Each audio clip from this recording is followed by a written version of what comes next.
People live here. John D's wife's into it.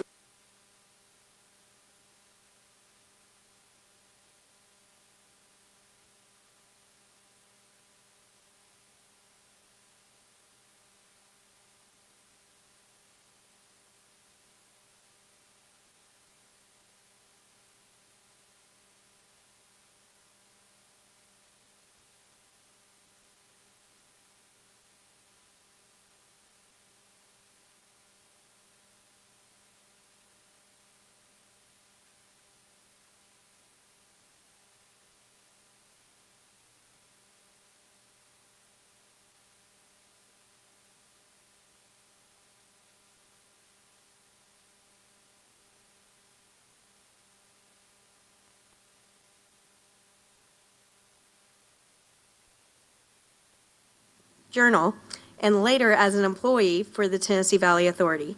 And whereas, even though his love was farming, Jack answered the call of his country and enlisted in the U.S. Army on February 2nd, 1943, at the age of 22. He was stationed at Fort Oglethorpe, Georgia. Private First Class Hill served as an unskilled machine shop worker and was attached to the U.S. Army 71st Infantry as World War II raged on, and whereas Private First Class Hill boarded a ship bound for Europe from Staten Island on January 28, 1945, where they eventually joined a convoy to make the treacherous crossing of the enemy submarine-infested Atlantic, and whereas approximately 9 days later, the ship reached Southampton, England. The next day, a crossing of the English Channel to Le Havre, France was completed. A long march through France to Germany ensued. By March 2nd, Private First Class Hill's combat team was engulfed in the battle for Germersheim Bridge, dodging sporadic sniper fire as they made their way through the small hostile German village of Lingenfeld that guarded the bridge. Having come through the town, suddenly the world exploded with machine guns and artillery fire, whereas Private First Class Hill scrambled for cover and was struck down by enemy fire and went down. A fellow Army comrade recounted that under heavy fire, he kept checking to see if his friend Jack was moving. When darkness fell, his comrades were finally able to see that he had not survived, and whereas Private First Class Jack Leon Hill died in the European theater on March 25, 1945, at the age of 22. His military honors include the Purple Heart. He was laid to rest with military honors at Buffalo Grove Cemetery, Jefferson City, Tennessee, and whereas Private First Class Jack Leon Hill lived a life in service to others and is worthy of special recognition and appreciation for dedicated service, now therefore I, Mark Potts, by virtue of authority vested in me as Mayor of Jefferson County, Tennessee, and in conjunction with the Jefferson County Commissioners, express our sincere thanks, deepest sympathy, and condolences to the family and friends of the late Private First Class Jack Leon Hill. He will always be remembered for the sacrifices he made to Jefferson County, Tennessee, and the United States of America.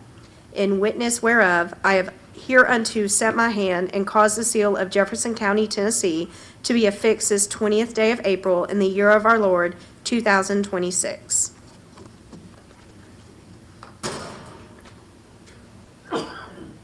We'd like to ask the family, please, to come up. We would like to make a presentation. It's our plaque of honor, if you come at it. Plaque of honor, which has PFC's Hill's hero card in here, which is the same as the poster. This poster will be taken to the lobby of the courthouse and stay there in honor until our next hometown hero presentation. So in honor of PFC Jack Hill, please accept this as our token of appreciation.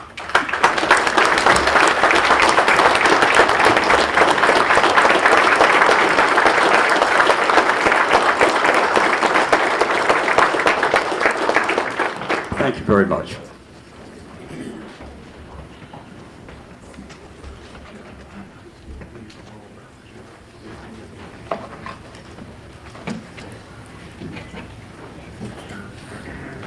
Great.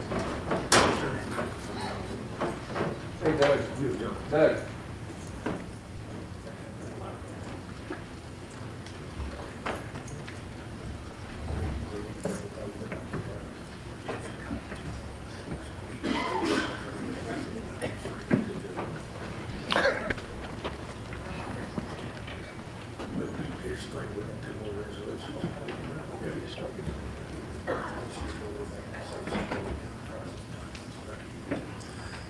Next, we have honorary resolution 2026-19, Miss Bella Kate Fincham, co-sponsors Ronnie Coleman and W.D. Henry.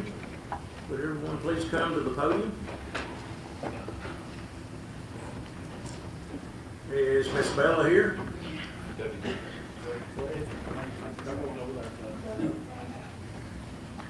There you are.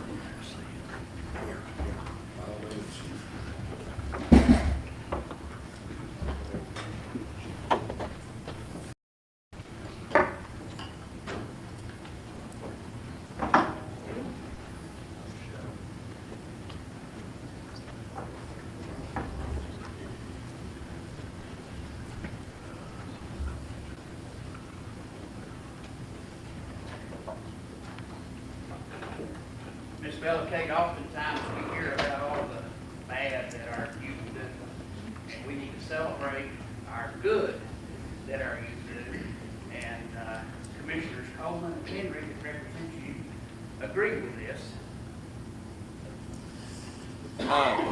Miss Bella Kate finished a project this year where she taught some children to sew and encouraged some children to sew and put together scrap quilt pieces and made what she coined a quilt of many colors to support the Imagination Library.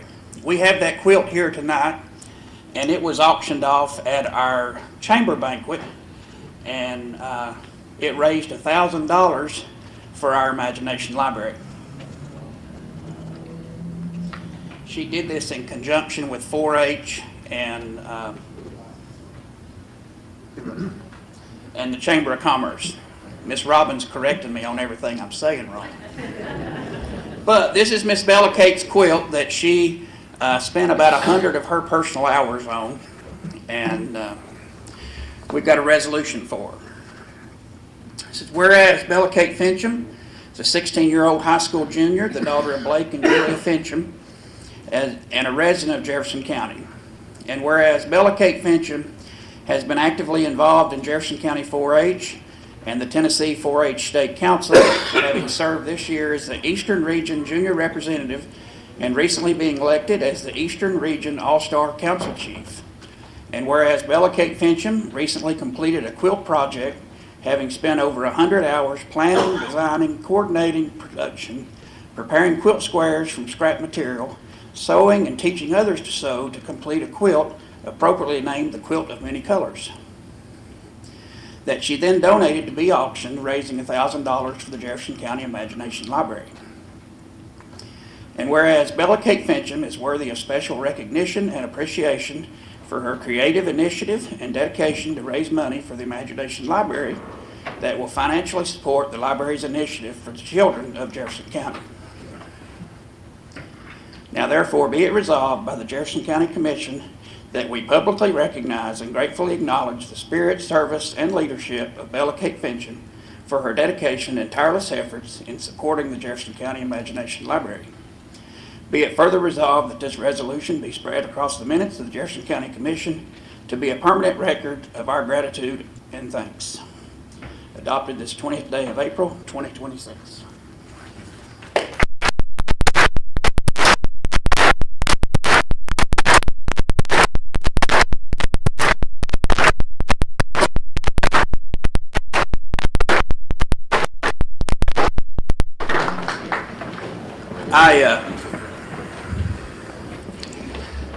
Miss Bell recognized by several people, and I had someone that was not able to be here tonight, but they wanted to send forward a letter to you. And if it pleases the chairman, I'll read that letter aloud.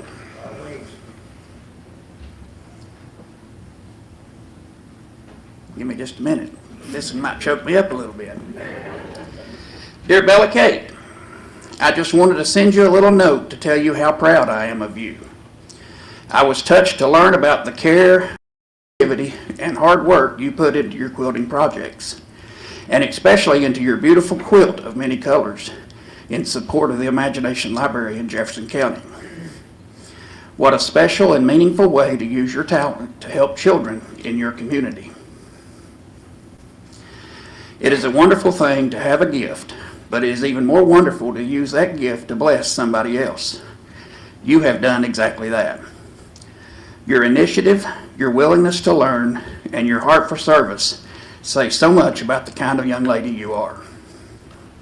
I especially love that you found a way to bring children together, teach them something new, and create something with their own hands that helps support the Imagination Library for other children and families. That is a beautiful example of leadership, and it makes me mighty grateful.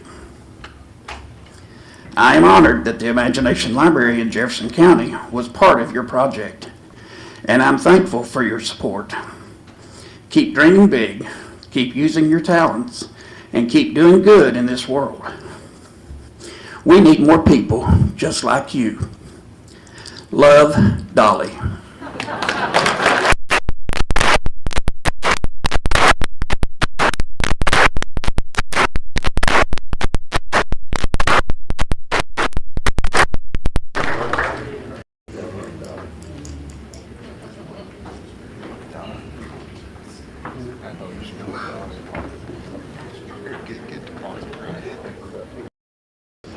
Hold on to that quilt, you may get more out of it before the night's over. Mr. Mayor, you have the floor. Thank you. This time I ask for John David Holland family to come forward, have a proclamation honoring John David, who passed away. If y'all want to gather up, his parents, families here, brother. If the commissioners in District 1, Katie.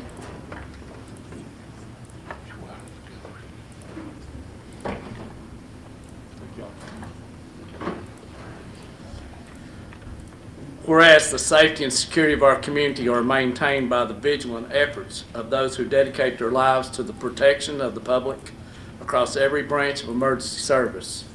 And whereas John David Holland established a profound legacy of multi-agency service, beginning his law enforcement career as a constable for District 1, before continuing his commitment to justice with the Jefferson County Sheriff's Department. And whereas during his tenure with the Sheriff's Department, he served with distinction as a K-9 deputy, utilizing special skills to ensure the safety of citizens and the protection of our streets. His professional journey led him to Rutledge Police Department, where he continued to serve with integrity and experience gained over a lifetime of dedicated public service. Whereas John David Holland's rare breadth of experience, spanning his roles as a police officer, a firefighter, a paramedic, made him uniquely skilled guardian of the people, serving notably as a lifetime member of the Dandridge Volunteer Fire Department and a vital member of the Jefferson County Rescue Squad. And through his work with Jefferson County EMS and the Rescue Squad, he stood on the front lines of emergency response, providing life-saving care and technical rescue to those in their greatest moments of need. Whereas the impact of his life's work across these many departments has left an indelible mark on the safety and well-being of citizens of Jefferson County and the town of Dandridge and the city of Rutledge. Now therefore I, Mark Potts, by virtue of authority vested in me as mayor of Jefferson County, here do by recognize and honor the lifetime of extraordinary service, sacrifice, and multifaceted service rendered by John David Holland. Thank you so much. We share your grief with you. We appreciate everything that John David did. Thank you.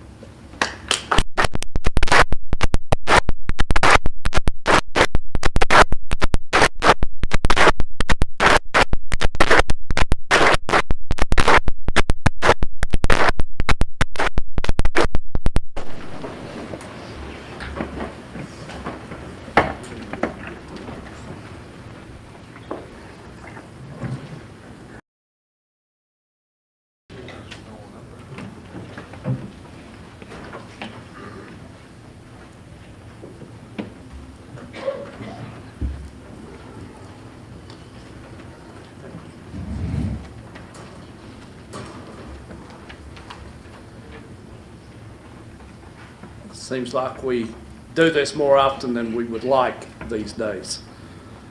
If the family of Joe DeBotai would come forward. While they're gathering, I just want to let you know a paramedic that worked and retired here named Gary Holt died this weekend. So those of you who knew Gary, he passed away this weekend after heart complications. So thank y'all. Joe was here. He's one to go Sean. So, whereas the citizens of Jefferson County pause to honor the extraordinary life and profound legacy of Joe DeBotai, a man of unwavering faith and tireless service who departed this life leaving behind an indelible mark on our community. And for 25 years, Joe DeBotai served as the faithful pastor of the House of Prayer, providing spiritual guidance, comfort, and steady leadership to his congregation, standing as a pillar of strength and a beacon of hope. Joe DeBotai was a true pioneer of public safety, serving as an instrumental founder of the Lakeway Central Volunteer Fire Department, laying the foundation of protection that continues to safeguard our residents today. His remarkable 38 years of service in the fire service, culminating in his distinguished leadership as fire chief, exemplified a rare and heroic commitment to the protection of life and property in Jefferson County. Whereas through his dual calling as a pastor and a fire chief, Joe DeBotai devoted himself to protecting both the hearts and the homes of his neighbors, embodying the highest ideals of servant leadership and community devotion. Now therefore I, Mark Potts, by virtue of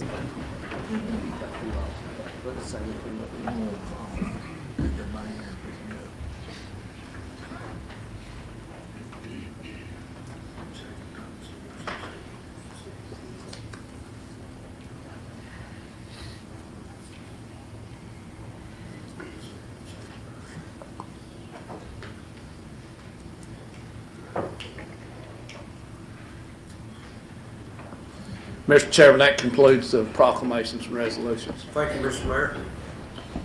Everybody can see.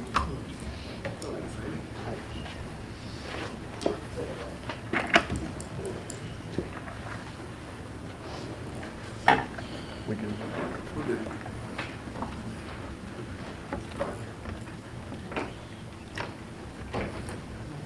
Moves right along with the agenda. The next thing on the agenda is a public hearing.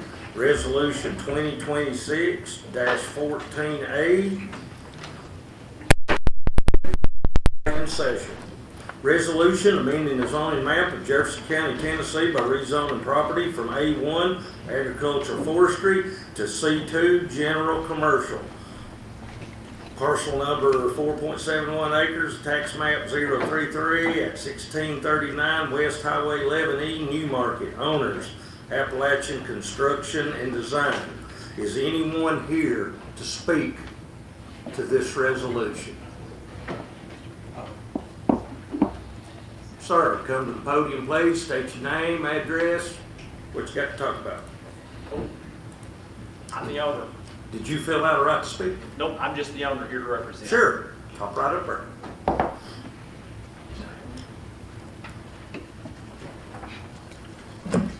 John Ballinger, 2038 Indian Cave Road, New Market. I'm the owner of the property here to represent for the zoning change. Sure. Does anybody have a question or comment from the commissioners to Mr. John? I think we're going to keep it simple. Thank you, sir. Thank you. Next hearing, Resolution 2026-16, a resolution amending the zoning map of Jefferson County, Tennessee by rezoning property from A1 agriculture forestry to R2 high-density residential. Parcel number 061-07, 2.24 acres, tax map 064, West Highway 2570, New Market. Owners Brandon and Jessica Parton. Is anybody here to speak in this hearing? Sir, come to the podium. Can I hand these out to everyone? You can, but make it quick, because it's on here 3 minutes. Should be. I'm Brandon Parton. I'm the owner of the property. And Can you live at? 166 Cross Lake Lane in Dandridge. The left side of that little folder shows what I can do with the property now. The right side is what, I'd like to do with it if I can get it rezoned. I like to keep it nice and clean, and I really, it's just an investment property that I can hand down to my kids one day, Commissioners, does anybody have a question or comment for this gentleman? Not hearing any. Thank you, sir. Thank you. Anyone else? We'll move right along. Approval and corrections to the agenda. Is hearing. Mr. Chairman, whichever way you prefer, I've got an item I'd like to add to tonight's agenda. Sure. You want me to move for suspension of the rules? Sure. Mr. Chairman, I move for suspension of the rules. This was something that was recommended from the Facilities Committee. It did not go before Budget Committee, but it was recommended tonight by the Facilities Committee that we pull $35,000 from General Fund 171 to pay the Cope Architects for a space study for the Justice Center concerning our courtrooms. All right. We will vote on the suspension of the rule.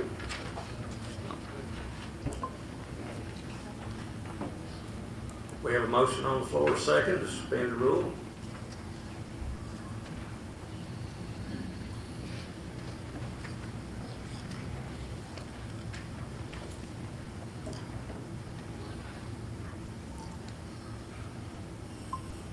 We have 17 yes, 0 no. The rule has been suspended. Make your motion. Mr. Chairman, I move to add a budget amendment to tonight's agenda. It's in the amount of $35,000. It's coming from Capital Fund 171, and it is for the Cope Architects for a space study for the Jefferson County Justice Center. Is there a second? We have a second. I'll second. I got one. Question or comment before we proceed to vote? This will be added before we vote. Do you want to add it to Jesse's agenda for the full commission? You can put it in new business? Whatever New you business prefer. is where I'd put it. Fine by me. Sure. New business.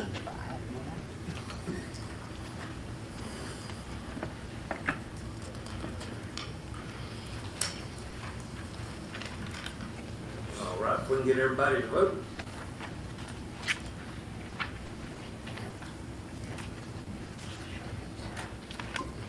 We have 17 yes, 0 no. It will be added to the agenda under new business. It will be,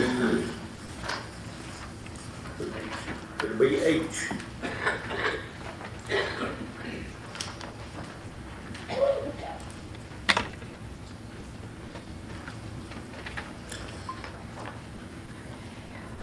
Okay, moving right along, we've got approval of minutes. You got a voting session, March 23rd, 2026. Oh, I'm sorry. We got to approve the consent agenda. I'm sorry. Oh, yeah, I got it said right now.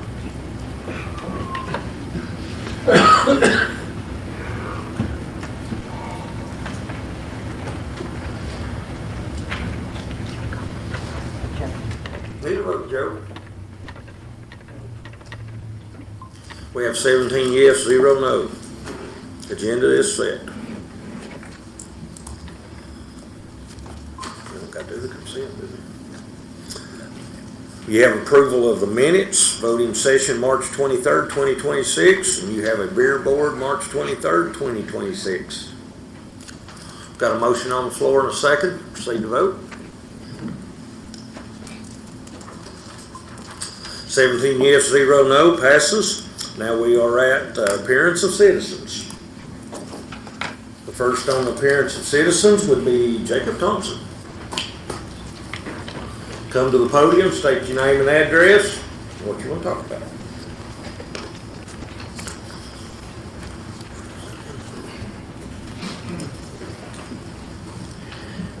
Jacob Thompson, 1598. I want to tell you all my support for David Kelly to assume the term for Brad Gass for Constable in District 10. David was very good to work with, very much enjoyed serving beside him. There are some new requirements since he went out of office, so we just ask that you all table that till next meeting so that he can get those taken care of. That's all I have to say. Thank you so much. Thank you, sir. Next, we have Tom Carter, and on deck, we'll have Danny Julian.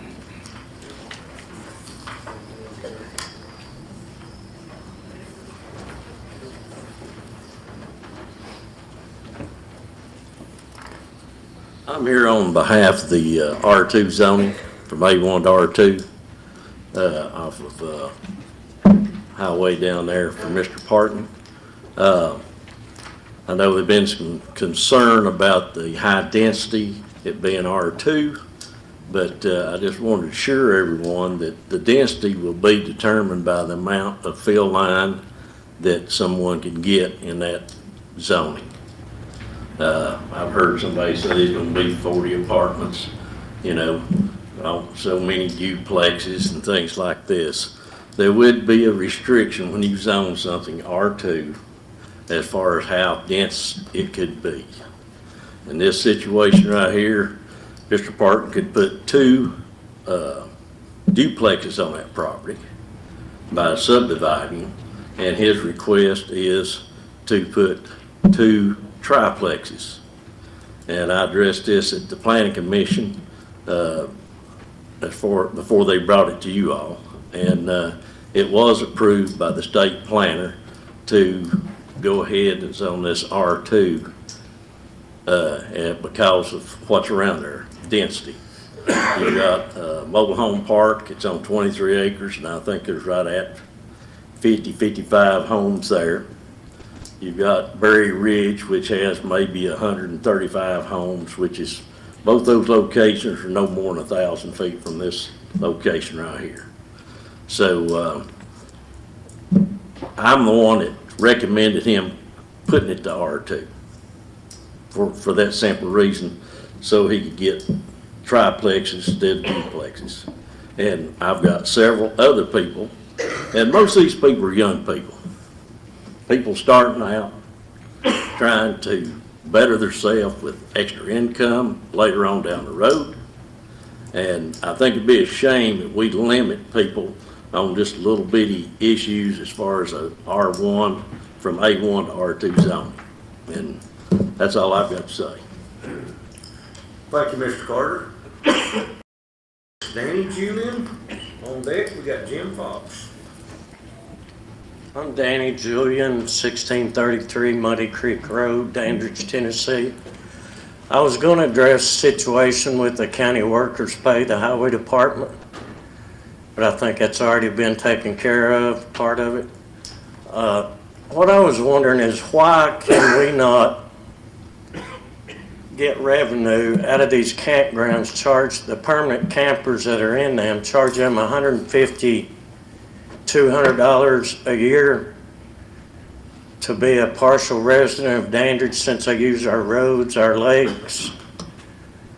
Why would that not be feasible to help our infrastructure? We got all these campgrounds, and they'd have to put a decal on, have a decal on their camper saying they paid for this. I just think that would raise a lot of revenue from out of town people. And people in these campers are not from Dandridge, but they're taking advantage of all of our infrastructure. And that's all I've got to say. Thank you, sir. Thank you. Next, we got Jim Fox. On deck, we got Glenn Moore.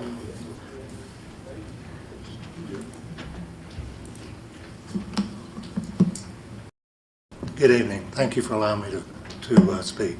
My name is Jim Fox. I live on Abilene Trail in Dandridge. Late last week, the Election Commission released the financial statements that they have of several folks that are running as candidates for various positions. There's a couple of things that I noticed that I think that should be addressed. One, as far as the vacancy for District 6, I believe one of the possible candidates made a contribution to one of the sitting commissioners here. That would, I would think, would be a conflict of interest in that he would be voting for that. So if any commissioner has received any funds from anybody that's vying for this seat, I think the right thing to do would be to abstain from voting for this. Secondly, the commission, the county and the commission as a whole is in litigation currently with a business, and that business itself and the owners of that business has made several contributions to sitting commissioners and even potential commissioners. And since the commissioners are a defendant in this, I see that as being a serious contradiction of interest, and that's something we should seriously look into as to what's going on there. And anybody that's involved in that should be recused from being a part of that litigation. I believe this to be a clear violation of ethics, possible witness tampering, and possibly even grounds for a mistrial.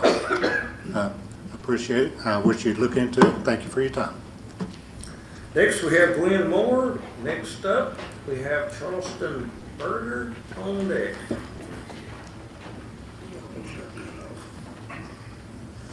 Hi there, I'm Gwen Moore from 2402 Highway 2570W. I'm here about the rezoning across the street from my home.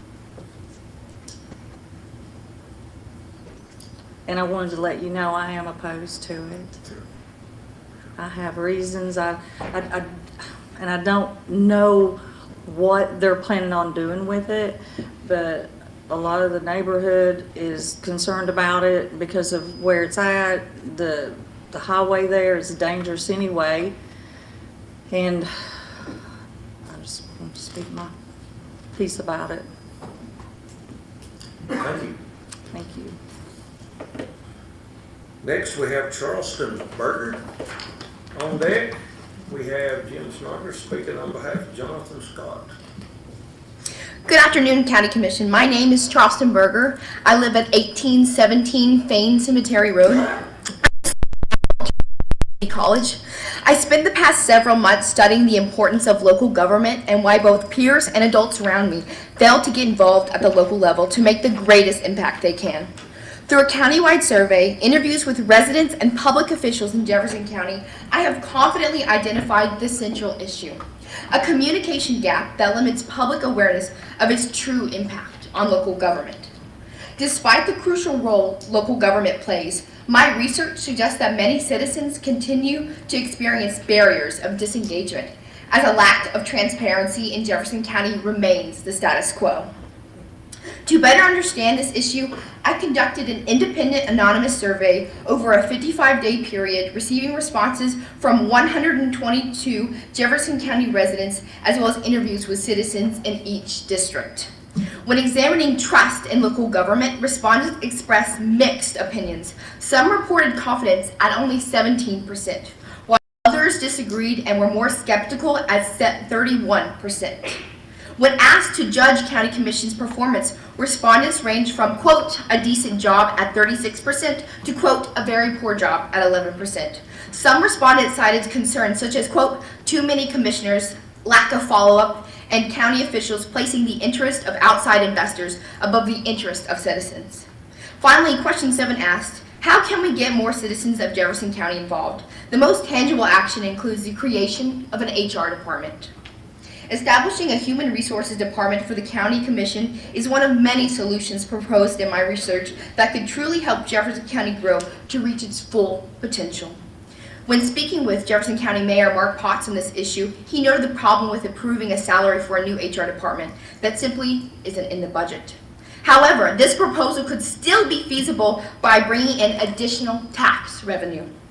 Following the most recent commission meeting in which you all voted not to add any additional tax revenue for the next fiscal year, further delays unification between Jefferson County's legislative body and the people it serves. However, this proposal could still be feasible. Various federal grants opportunities can assist counties like Jefferson in developing an HR department, particularly because it will be linked to workforce development, rural infrastructure, and community development. Through surveys, data collection, interviews, and analysis, I have concluded that by addressing the communication gap and putting these solutions into action, Jefferson County, Tennessee has the potential and opportunity to rebuild trust and strengthen civic engagement to form a more unified community. Thank you. Time.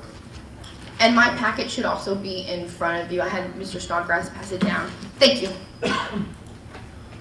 Jim Snodgrass speaking for Jonathan Scott. He will also be speaking for David Nelson. And Terry Teeter, I do believe. Terry Teeter. So you just want me to go all three and keep Yep, rolling? you're up. Okay. All right, this letter is from Jonathan Scott, 2326 Lamplighter Lane, Newmarket, Tennessee. Dear members of the County Commission, I'm writing to express my strong opposition to the proposed zoning change for parcel 061.07 from agriculture to multi-residential R2. And this is the one on 2570 at the four-way stop. Our community highly values this area for its agricultural use, open space, and rural character. Reclassification of R2 would significantly increase population density and strain local infrastructure, including roads, water systems, and emergency services. These changes risk reducing the quality of life for current residents and negatively impacting the local agricultural economy and environment. Furthermore, a multi-residential development raises serious concerns regarding increased traffic, noise, and the loss of green space and wildlife habitats. I respectfully urge the Commission to consider the long-term consequences of this proposal and prioritize the preservation of our community's character by denying this rezoning request. Thank you for your time and consideration. Sincerely, Jonathan Scott. All right. This is from David Nelson, lives at 470 Judson Road, Strawberry Plains, Tennessee. My name is David Nelson. This letter is on my behalf, does not represent views of anyone else, including its reader. Due to family obligations, I'm unable to attend the 4/20/26 meeting. Thank you for allowing someone to read this letter in my absence. I want to share my thoughts about the rezoning request from A1 to R2 on West Highway 2570, Newmarket. In the year 2000, Jefferson County adopted an urban growth plan as required by the state of Tennessee. Under the enabling statute, the county was required to designate, and did designate, 1, urban growth boundaries, 2, planned growth areas, and 3, rural areas. TCA 6-58-106 requires areas designated as rural areas to be preserved as 1, agricultural lands, forests, recreational areas, wildlife management areas, or 2, for uses other than high-density commercial, industrial, or residential development. Further, TCA 6-58-107 requires that all land use decisions by county regional planning commissions and county legislative bodies shall be consistent with the growth plan. In both sections 9.1 and 9.2 of our zoning resolution, the R2 zoning district is described as high density. An R2 high-density residential district in this rural area would be inconsistent with the county's existing urban growth plan. Therefore, it is prohibited by TCA 6-58-107. In addition, Section 9.5 of our zoning resolution states that the intent of the R2 high-density residential district is to establish high-density residential uses that are adjacent to municipalities. This rezoning is for property which is nowhere near Newmarket or Danridge. Therefore, our zoning resolution precludes classifying it as an R2 high-density residential district. Commissioners, Please carefully weigh the rules governing your decision-making authority as you cast your vote on this rezoning request. Respectfully, David Nelson. Okay, one more. This letter is from Terry Teeter, 867 Dalton Road, Newmarket, Tennessee. He's representing himself. Dear Commissioners, I'm writing to urge you to vote no tonight on the rezoning proposal for the Asheville Highway property. I have lived in this community for over 15 years and I'm deeply invested in protecting the character and future of the place I call home. The proposal deserves far more study before any changes are made. Opening the door to spot zoning in a rural area sets a precedent that could permanently alter the identity of our community. Allowing rental properties at this location is not the right fit, and the potential impacts, traffic, density, infrastructure strain, and long-term precedent have not been fully evaluated. We have all seen the consequences of rushed zoning decisions in Knox County, and I do not want to see Jefferson County follow that same path. We elect our commissioners to be our voice, and tonight we need you to represent the concerns of the residents who live here by voting no. Thank you for your time and your commitment to making thoughtful decisions for our area. That's it. Thanks, sir. Next, we have Brandon Parton. On deck will be Mike Parker. Brandon Parton, are you here? He just spoke. You done spoke. You're good. Mike Parker.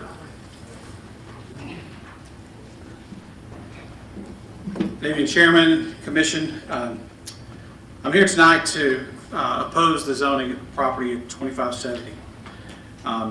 It's going to be voted on tonight. There's a few reasons for this opposition. The zoning does not fit the area. There's no R2 zoning anywhere in the west end of Jefferson County. The area is all agriculture with large farms all around the property. In the regional planning meeting, the reason was given to move forward was because there's a mobile home community across the street, across the highway. That mobile home community has been there for decades and was grandfathered in. The other excuse that was given was because it's close to Sevier County or Sevierville. The issue with that, we're not Sevier County, we're Jefferson County, and we have zoning rules. Every single candidate that was at the debate talked about the issues with zoning. How can we continue to change zoning and make zoning changes like this when we still don't have a plan to fix it? And so my challenge is simple tonight, that we either table it or vote no on it until we can figure out exactly how to zone it correctly. Because if you do R2 zoning in this area of Asheville Highway, it opens up the box for everything to be turned into R2 zoning in that area and for mass dense housing to take place. Our community, we're right on the edge of Knox County and Jefferson County, and we're already seeing that in the Carter community. There are hundreds of houses being built. The school's going to be overrun there within the next 12 to 18 months. And we just don't want the same thing to happen at Rush Strong. We need to have a firm plan in place of how we're going to grow and develop our county. The other issue is safety. When I went and looked at the property, it's on a blind hill. So if you pull out onto Asheville Highway, the issue you have is you're going to have that blind hill to have to deal with where there's already accidents, there's already a lot of traffic in that area because of the four-way stop. If you take the exit to Lamplighter isn't big enough for two vehicles. And so you've got a bigger issue there. So then what happens? We have to, as a county, address that issue with the infrastructure and have to fix the roads and everything in that area. So I urge you for now to vote no until we can figure out what the solution is for our zoning. Thank you so much for your time. Thanks, sir. Next, we'll move along with the agenda to the approval of notaries and bonds. I believe Frank's got an addition. Please, Commission, I've got 4 names that were added late. Tori Davis, Veronica Smith, James Cloninger, and Caleb Parker. Question or comment? Not hearing any, we'll proceed to vote.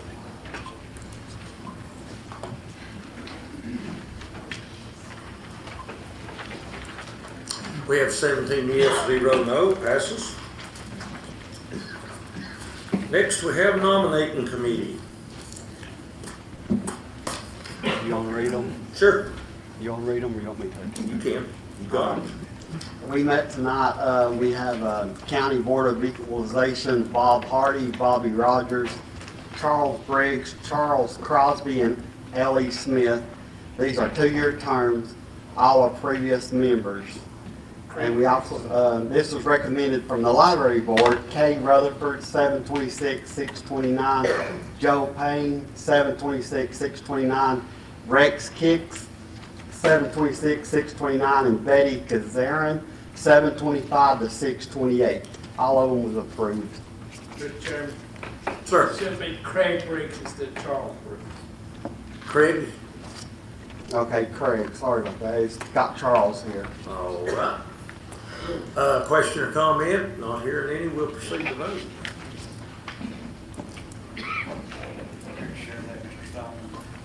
Uh, 17 yes, 0 no's, passes. That's got Charles on it, but it's supposed to be Craig. Sure. You can have it.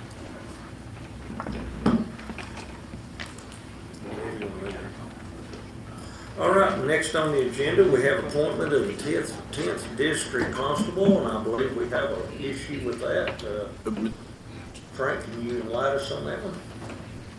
Potential candidates are required to submit 2 forms to my office. One, that they qualify, and 2, they have to have a doctor's statement.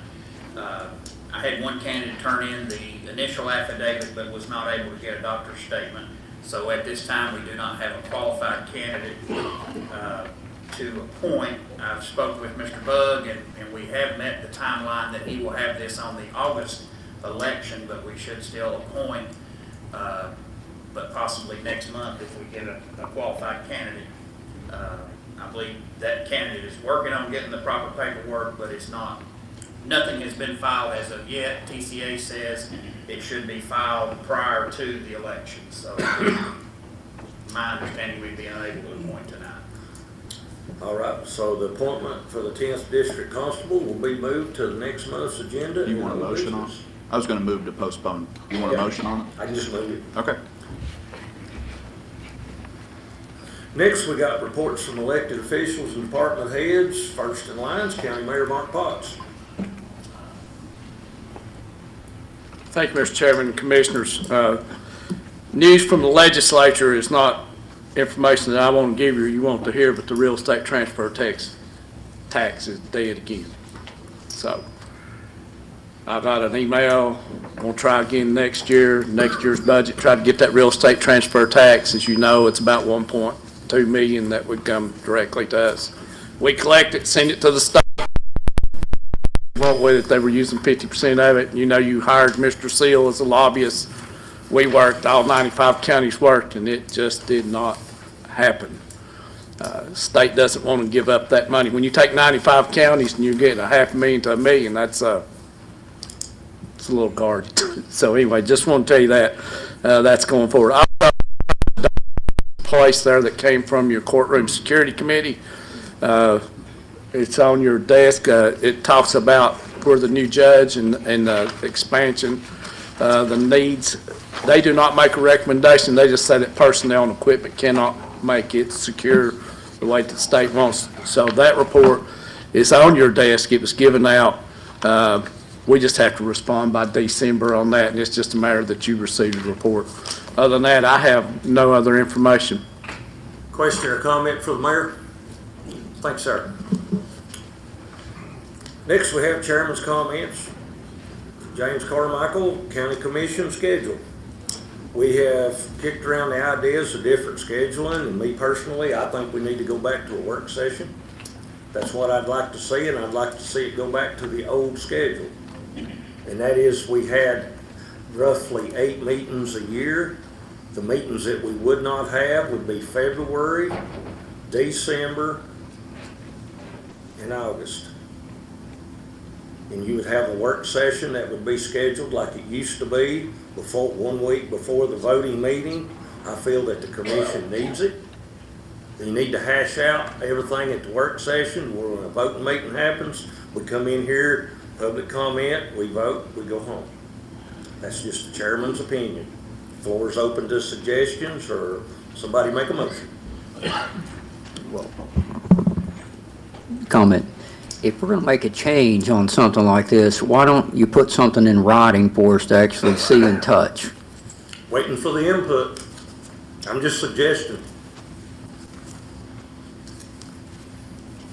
Personally, I think Because you what, can spend hours, you know, in answer to your comment, you can spend hours trying to come up with something, everybody else has got a different idea. So why do that? Why not get everybody's opinion? well, it's up to you. and put If it you on to want the to next clearly meeting? communicate Wait a to minute, put it in I'm writing. speaking. I'm speaking. I'm answering your question. You asked. I'm answering the question. Okay. That's why it's not in writing, because it's up for everybody to decide. It's not for me to decide. Y'all decide. You can write it right now. You can write your own schedule. Now, sir, you have the floor.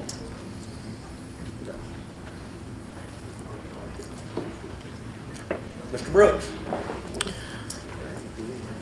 Mr. Chairman, so you're proposing 8 voting meetings per year and 8 work sessions?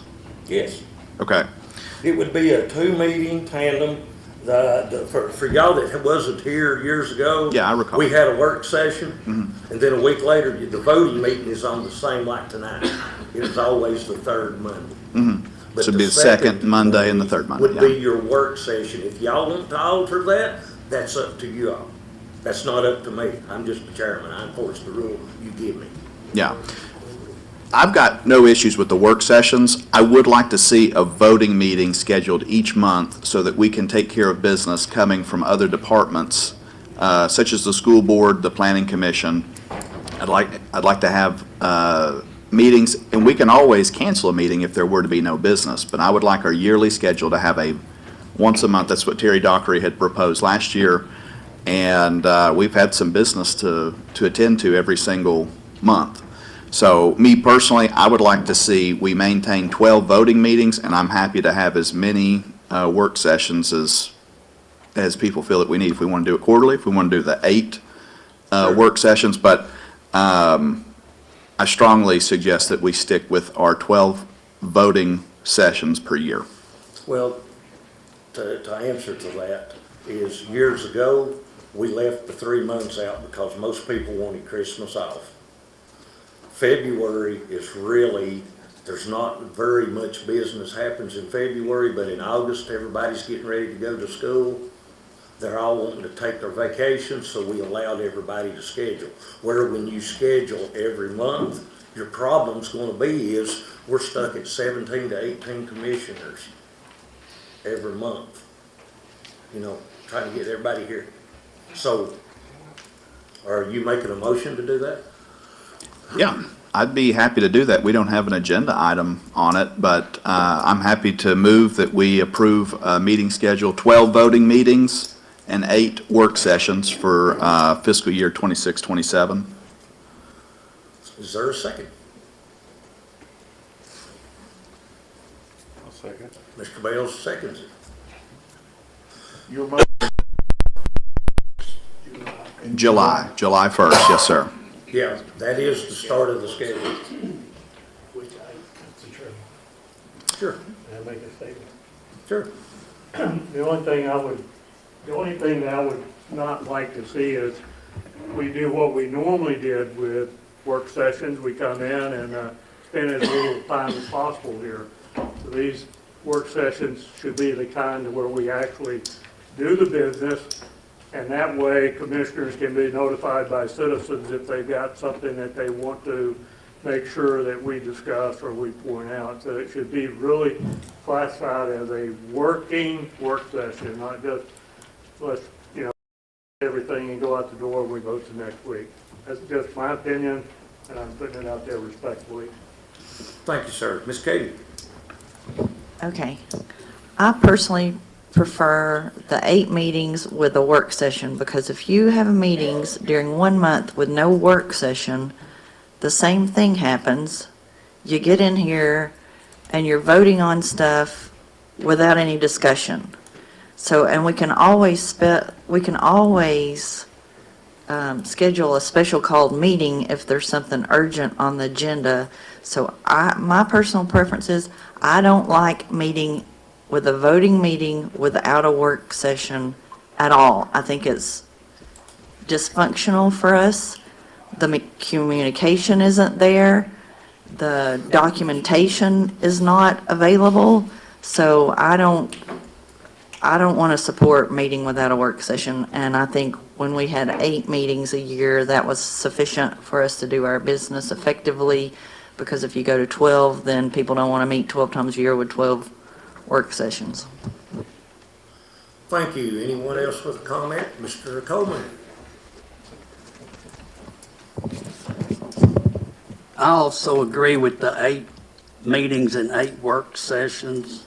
And as with past history, if there's any kind of issues that are urgent, we've never had a problem calling for a special call meeting to resolve those issues. A lot of times we come in and everything gets sprung on us and we have no idea what's going on with it and we're asking to vote on it. And to me, that's one way to correct it. Anyone else? We'll proceed to vote. Closing comments? The 8 work sessions, what do you want to call them, scheduling wise? Would be, so we'll exclude the month of February, December, August. What's the 4th month in that 8-month schedule? I think it was typically June and we had a special call. It was typically June that we actually, that was vacation month. I'm sorry. We had a special call for the budget. Okay. There was always a special call to finalize the budget, which we finalized tonight, so. Yeah, so my motion is we would have 12 meetings, the 3rd Monday of the month unless holiday. And then we would have 8 work sessions, which would fall on the 2nd Monday, again, unless there's a holiday. The months excluded would be the month of February, December, August, and June, as long as Mr. Bales agrees to that as my second. And in closing comments, I would just like to say, we've had this come up in the past where the school system needs something approved, nonprofits need something approved. We should be in here each month conducting business for our county. We were elected to do that job. We should be in here doing that job. Trying to limit access to the people's government is not a smart thing to do right now. People deserve to have a county commission working each month for them. Mr. Bales? I think if we're going to have a voting session, we need a work session in front of it. So I'll withdraw my second. We're going to have a meeting. Just do 12 and 12, we get paid for 12. There you go. You want to amend, do 12 and 12? Sure. I'll agree to it. You don't want to come to them? I'll agree to it. Are we in agreement, 12-12? We're going to have a work session, or a vote session, we need a work session before. I'll agree to that. Does everyone understand the situation at hand? We got to make sure we write this down correctly, and we'll be ready to vote.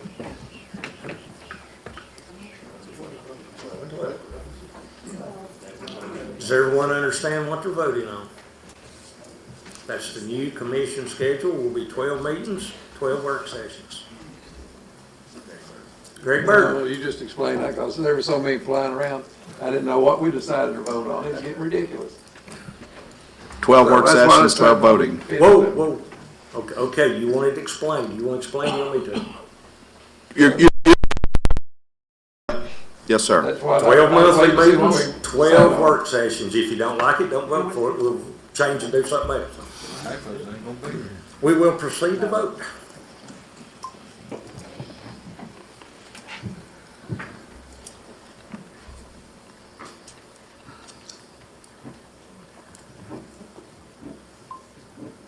We have 10 yes, 7 no, fails for a lack of 11. I think we need 14 to set our schedule, don't we? Nope, simple 11.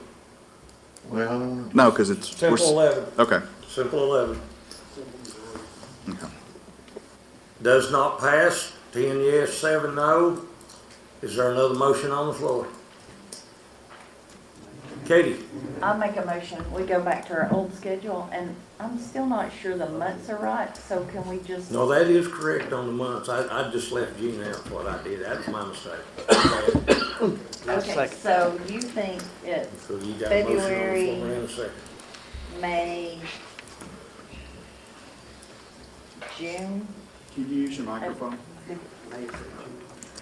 Okay, so tell me again, every third month, I and it miss went in June order. because June was the biggest vacation month, and a lot of commissioners used to all take June off. I thought it was May Mm-mm. instead of June, and I thought it went every 3 months, we were off a month. But I don't have my notes in front of me, so I would like to do it based on old minutes and get the months right. But can we vote for it 8 months with 8 work sessions, just like we did in the past? Because I was chairman in 17.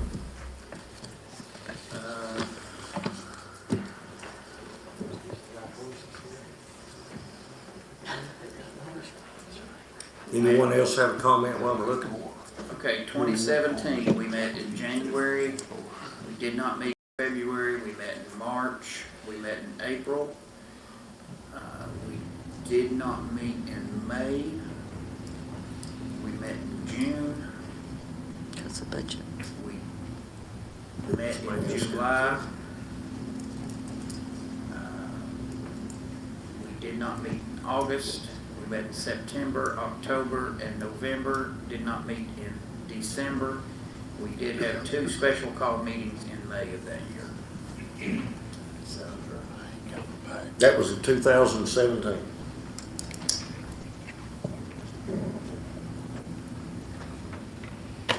We have a motion on the floor. It's been seconded. We probably need to catch up. Okay, so for clarification, no meeting in January, May, August, and December. No, we met in January. You met in January. It's February. Oh, February. February, May, August, and December, no meeting. The I did a other, little quick calendar work for you, okay. if it helps. So you would meet July the 13th work session, July the 20th is your regular meeting. You would skip August. You would go to September the 14th and the 21st would be your dates. You would then go to October the 13th and 20th, November 9th and 16th. Then that brings you into the new year, January the 11th and 19th. Skip February, you got March 15th and 22nd, April the 12th and 19th. If you skip May, then you would have a special call in June or have a regular meeting with a special call afterward for the budget. That's if you're going with that route. So I just kind of put the dates to it for you. After June. That's one of those ones. Is that what you want? Yes. Second? Is that what you want? We have a list, Ronnie Coleman. We will, Jim Snodgrass, right to speak. So how does that, I'm trying to think, how does that affect our policies and procedures relative to the work session and distribution of the information packets? Would that be 6 days in advance of the work session or 6 days in advance of the It voting would be in meeting? advance of the work session. It's addressed in the rules if there is a work session. Friday before work session. You get your packet for Friday before work session. So 1 day before work session. Friday, then you got Saturday, Sunday, and Monday's work session. Then you have a week before you vote on it. All right, so we're gonna get our packets probably Friday afternoon like we typically do. I think Then we gotta read through all those over the weekend and research and study and call and ask questions. Then you got a week. Then you got a We week got to the do week. that. So that means most of us will show up for the work session unprepared. A lot of you will. You will read it. I just, personally, I never got much value out of getting that huge packet on late Friday afternoon and having to cram through it and call people over the weekend. I believe what we're doing is fairly efficient. Would I like more time to study? Absolutely. But we also have the power to make a motion to postpone until the next meeting until we can get more research. So I think that's, again, I feel like this is a very efficient process. We're taking care of county business every month. And there are times when we should have used our postpone power to delay something and study that. Yield the floor. It also gives you the ability ability to add an item at your work session for your voting meeting. That's one advantage of the work session. Come prepared. Yeah. We will proceed to vote. What we vote for?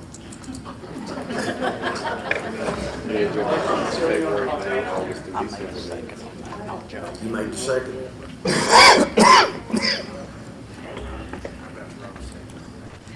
Yeah, it's like over. All right, you can fix it. W.D. Henry. We have 12 yes, 4 no, passes. That's all I have for you this evening from the chair. Move that we go home. Not yet. You gotta hang out with me a minute, Joe. That sets the schedule. The new schedule will be printed out and sent out to everyone. Other elected officials, county attorney, directors, Mrs. Jessie, do you have anything for us?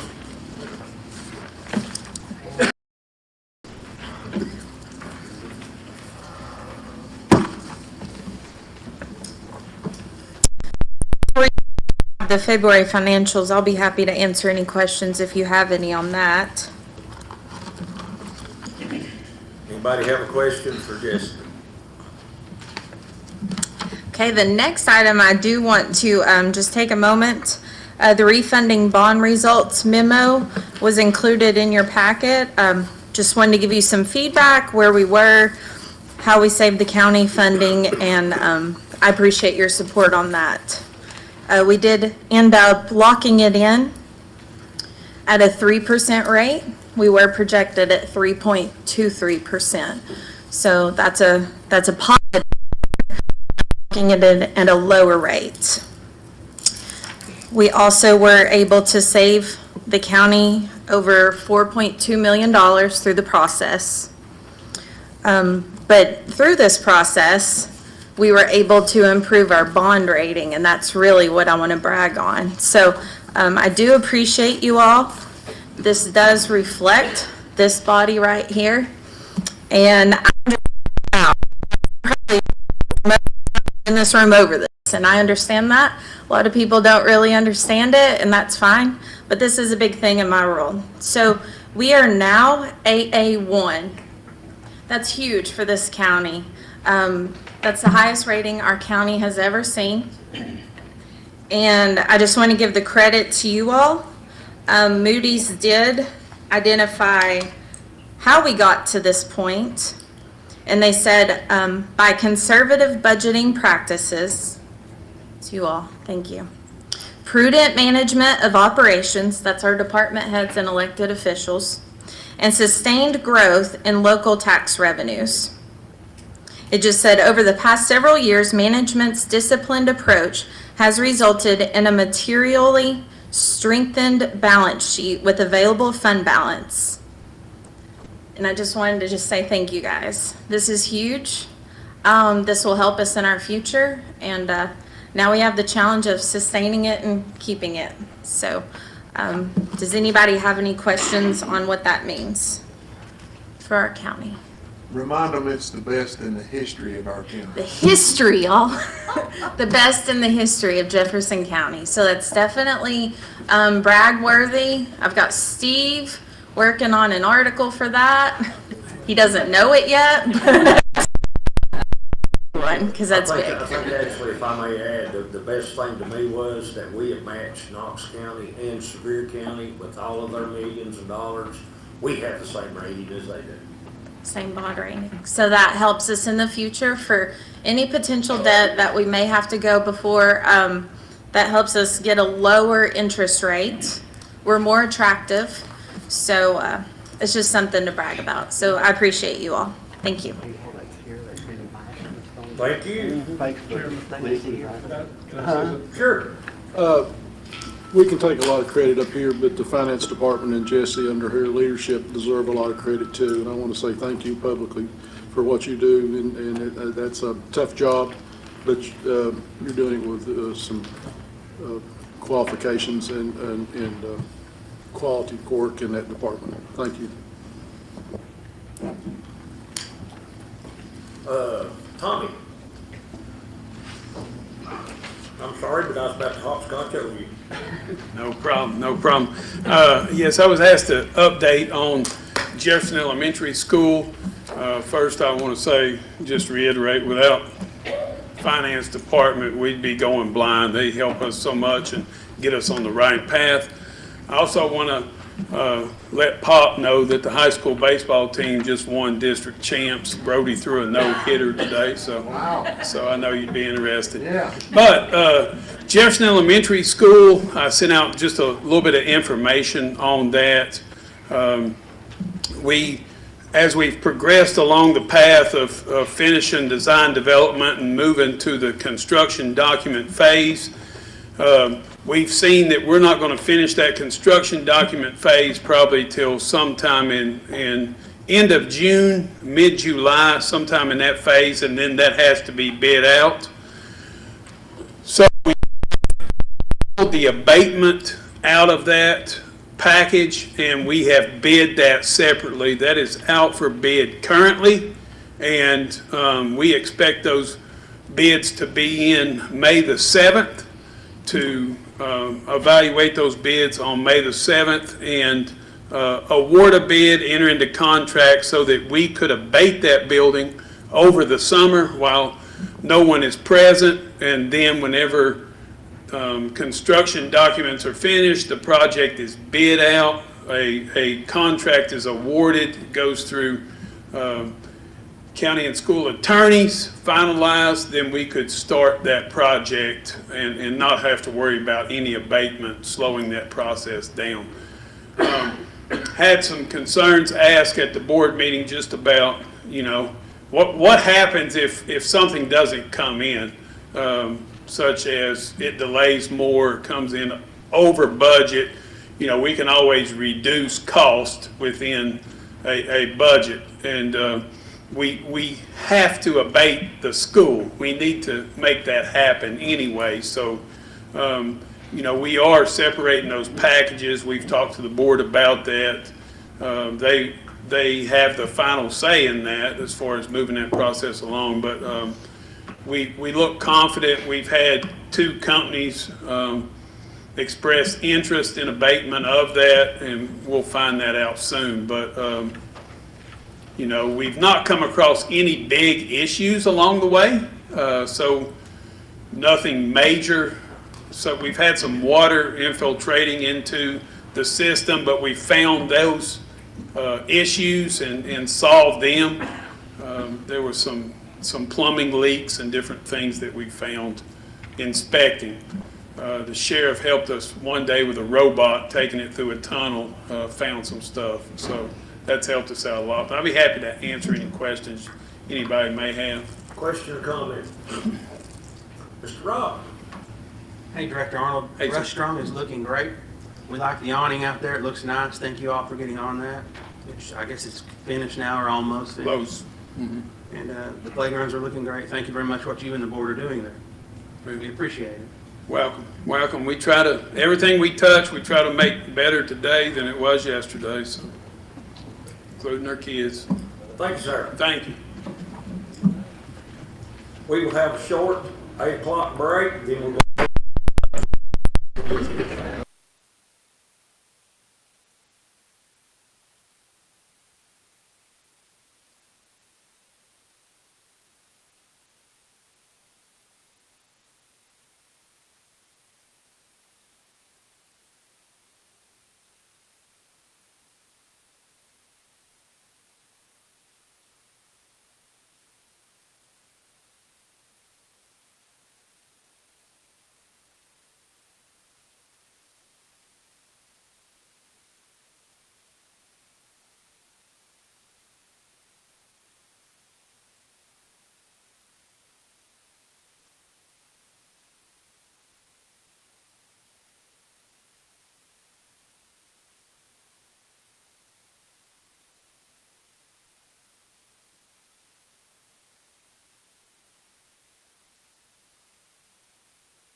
Get your fill of it.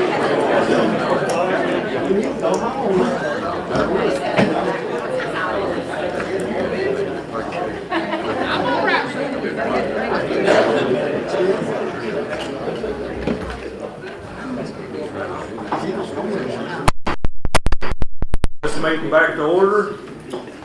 Next on the agenda, we have the Budget Committee, Mr. Tim Seals.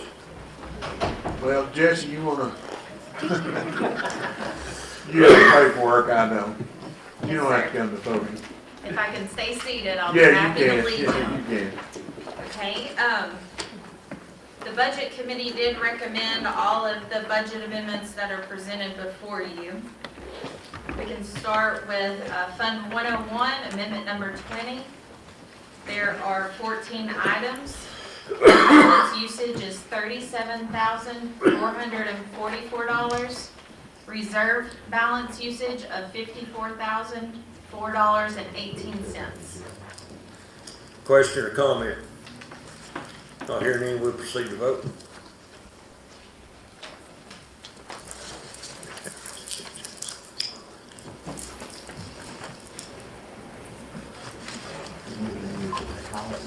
Seventeen yes, 0 Can we no. take all that at Passes. once, Jesse?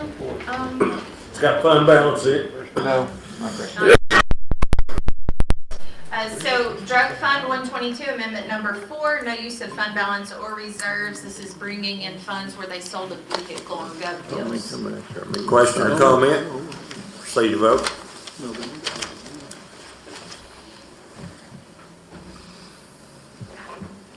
Seventeen yes, 0 no. Passes. Next item's Highway Fund 131, Amendment Number 6, use of reserves, $42,408, and that's item number 6. Question or comment? Proceed to vote. 17 yes, 0 no's. Passed. Next item's Debt Service Fund 151, Amendment Number 1, use of reserves, $325,000. Question or comment? Proceed to vote. 17 yes, 0 no. Passed. All the school budget amendments, there is no use of fund balance or reserves. If you want to take all three of them. Take all three. A, B, and C. Proceed to vote. 17 yes, 0 no. Passes.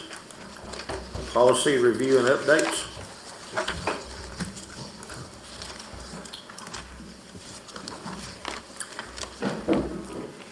The first one, travel policy. Okay, thanks. Travel policy 2.1. These were recommended by the Finance Committee as well as the Budget Committee. Proceed to vote. Question or comment?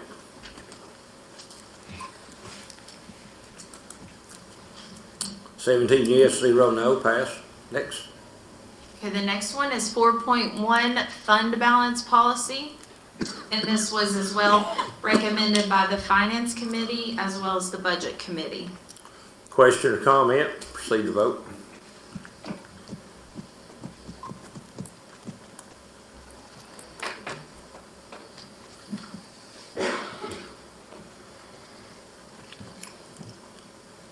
What happened?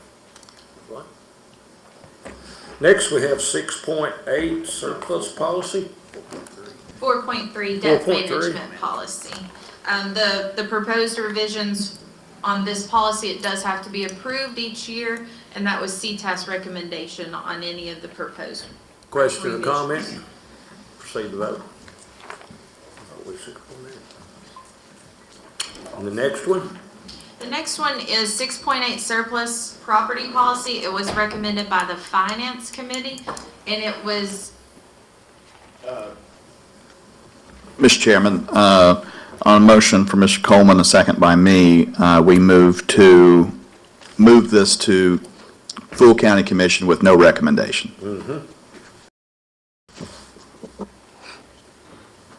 I want to speak on that. Sure, go ahead. Under the review for the surplus property policy, 6.8, Past history, we've had the property that's not used by other facilities in the county to go to the fire department, rescue squad, or the animal shelter. And this revision stricken from it, and I'm asking for it to be put back in place. And basically, it says for property other county departments of the school system, the finance director shall present the list to Jefferson County volunteer fire departments, the Jefferson County Rescue Squad, and the animal shelter, funded by the county for their consideration. And I feel like any way we can help that these volunteer departments, we need to do so. So I'm making a motion for that to be put back into this policy. Is there a second? Well, we've already got a motion and a second. You can amend it. Katie Huffaker, you can speak while we get this figured out, then Marcus Reed. Okay, so I don't know if the sheriff's here or the road superintendent. Joe, would you like to come and tell us why? Could you give us some information on this and let us know why it was taken out? All the way to the podium, sir.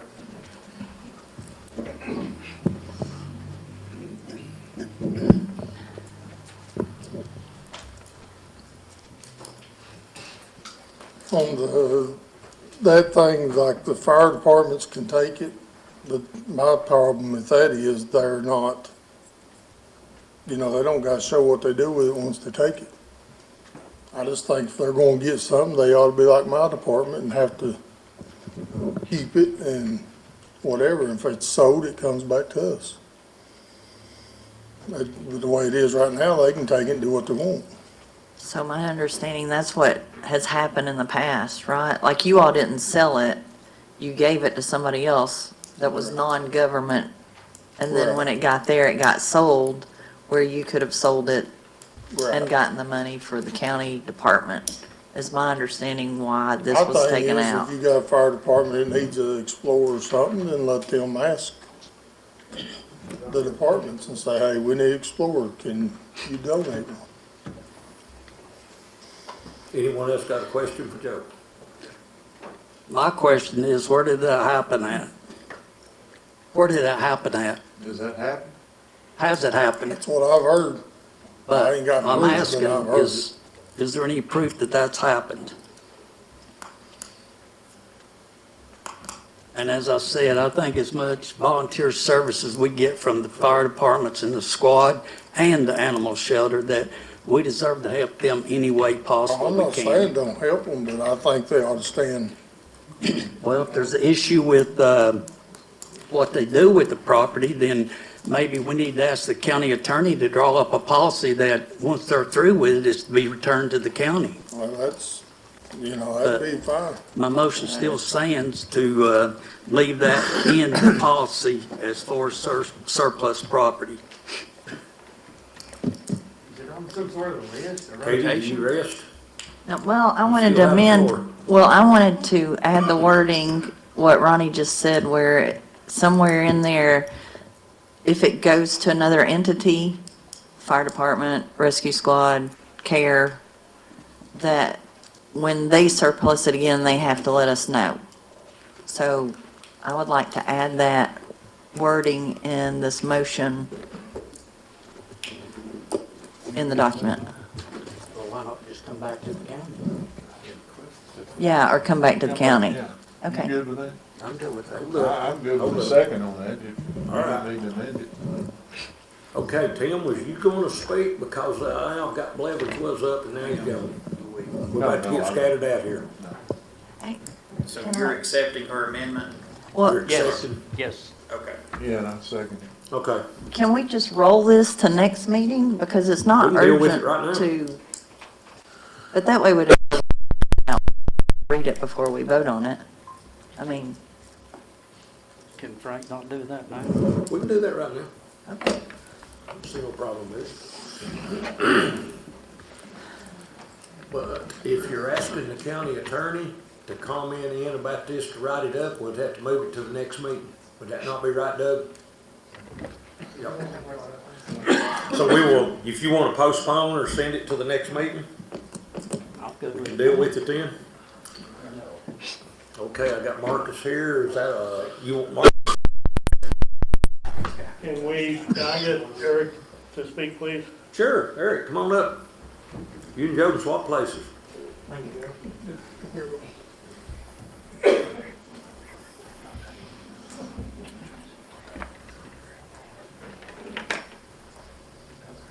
The state surplus policy used to be that even if the county took a vehicle, if you bought it from the state surplus, you had to maintain that vehicle for 1 year. And at any time, the state could come back and take it from you, whether you bought it from or paid. So if the county proposed that, my whole thing is, when the sheriff's department gets rid of it, it's junk. When the EMS gets rid of it, it's junk. It's wore out, absolutely wore out. And I'm not against the fire departments, not against the rescue squad, no matter what, life member of the rescue squad. But if we're gonna give money away, when you're taking things that we could be putting back in our budget, yeah, it's small, but those vehicles add money too. And it helps offset if you got it, because if you come over and look what I've got, there ain't nobody wants what I've got, but it's scrap, and it can be sold as scrap. But that's something to think about in your policy if you're gonna do something like that. With the state's policy being in line, it has to be maintained for 1 year, and the county would have to know that, and then give an option of bringing it back to the county. State policy still like that? As far as I know, I can research and find out for sure. Marcus, you still got the floor. I know we voted unanimous as finance committee for this because of the reasons that Joe and Eric explained. And I have no problem if we word it to where you just can't get something and do what you want to with it. Because it needs to come back to the county, it needs to come back to the county. Sounds to me like a simple fix. If they want it, they gotta bring it back. Jim, you was keyed in. You rest? Okay, so what's the pleasure, where we at? We have a motion on the floor and a second. What's the motion? Well, yeah, read the motion, please. Your motion, sir, do you want to add to it that they have to maintain it? That's what we did, man. That's what's already been done. The motion was keep the Yes. fire department, rescue squad, and animal shelter funded by the county in. However, they Once they're to Finish with- dispose of it, it comes back to the county. It comes back to the county when, that's simple enough. Now, the second, Tim, you agree? Yep. Let's vote.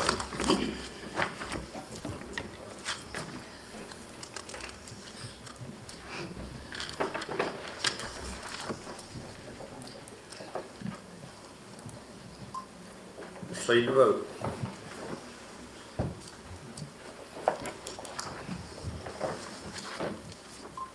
Seventeen yes, 0 no's, passes. Next, county commission items, FY 2024-25 Jefferson County Government Audit. Do we need to vote to accept that? Question or comment? Not seeing any, we'll proceed to vote.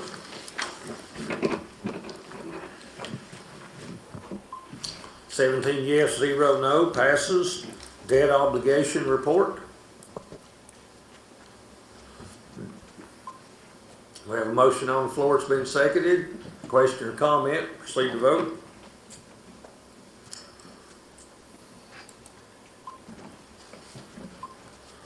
Seventeen zero, passes.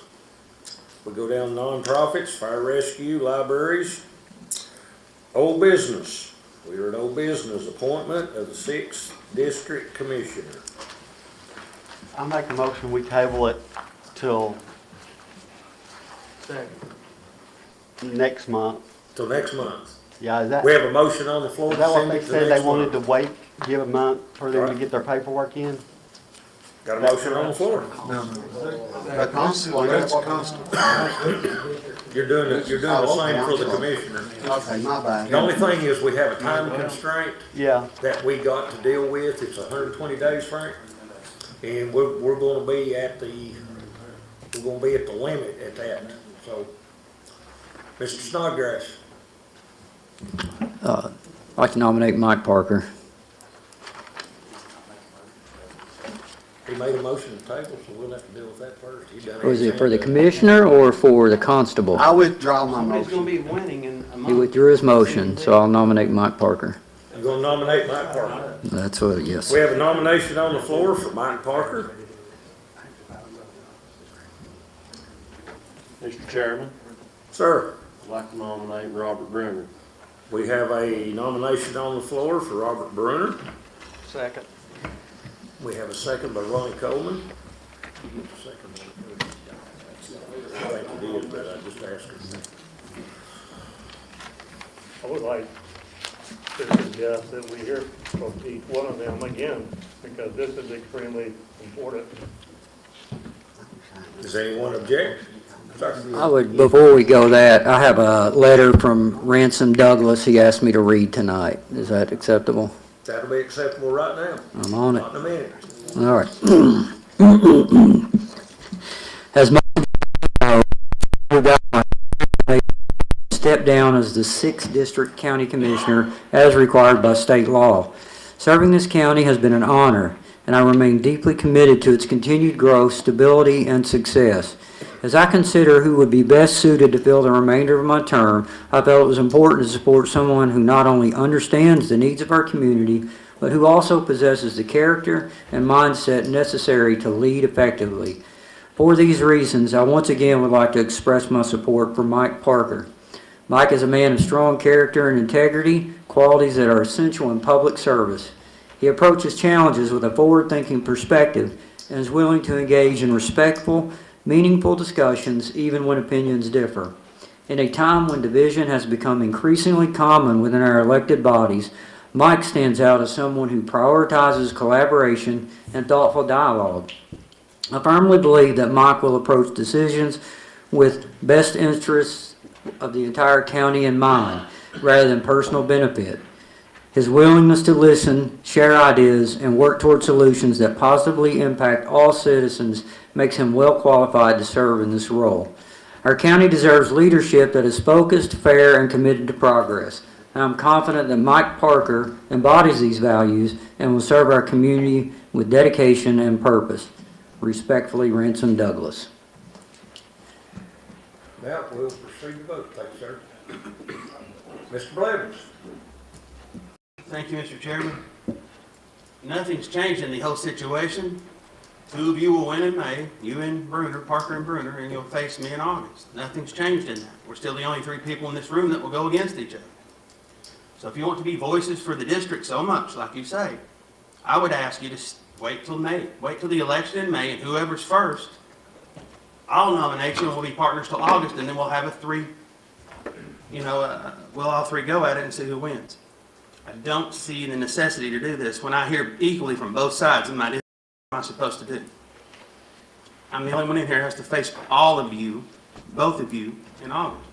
So it's not fair either way, to me or to either of you, in my opinion. That would be the fairest way to do this. If that's what we want to do and promote, what's another 30 days? How long has it been? The seat from White Pine's been empty. Joe Coleman? I'd like to speak on this commentary that was in the paper Thursday. Jefferson County Preservation Society endorses the reservation slate for county mayor, county commission.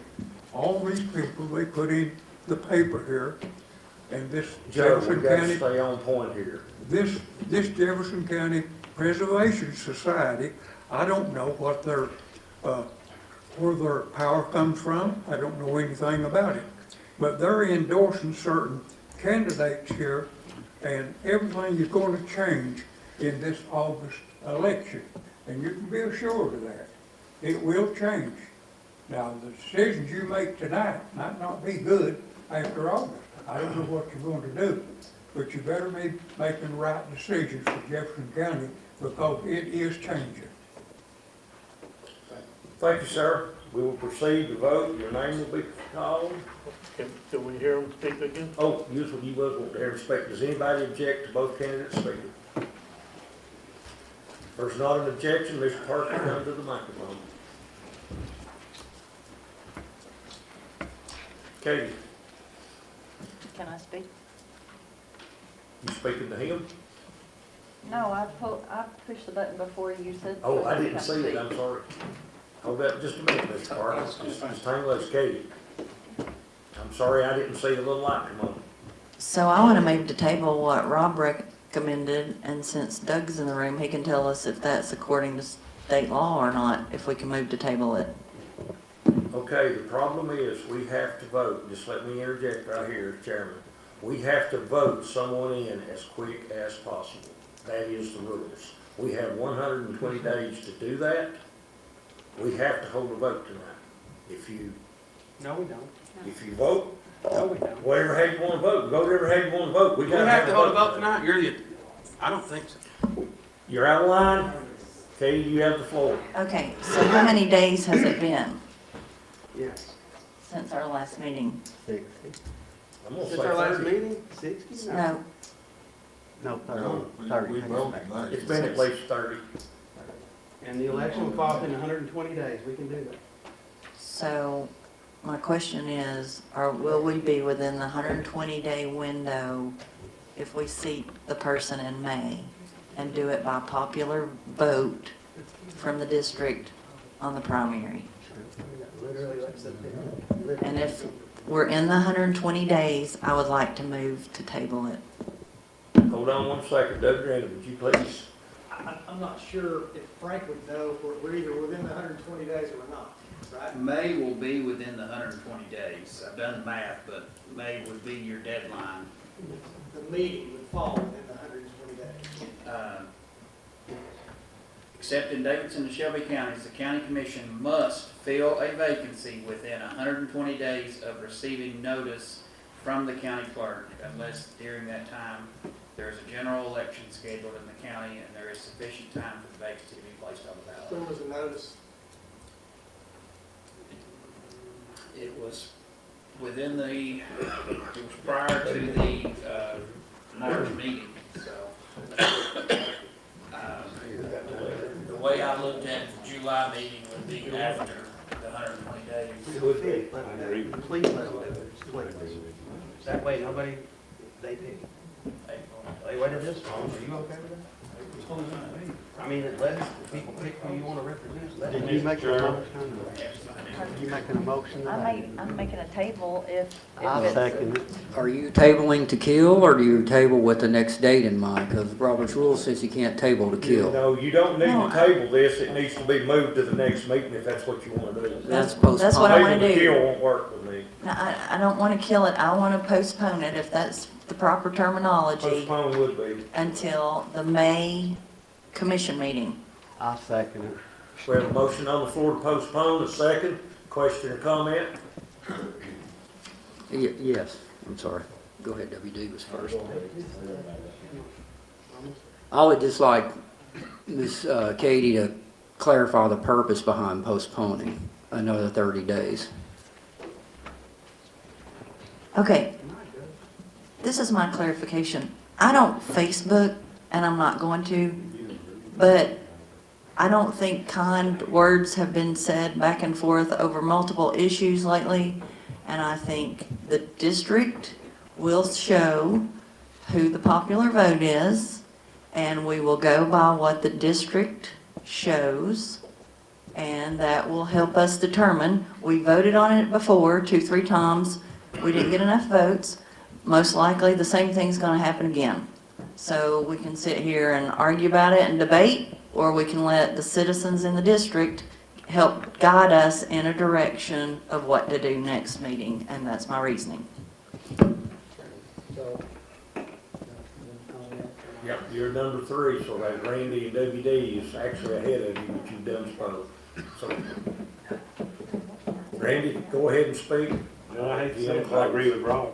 That's all I got to say. I hate it, but it works best, don't it?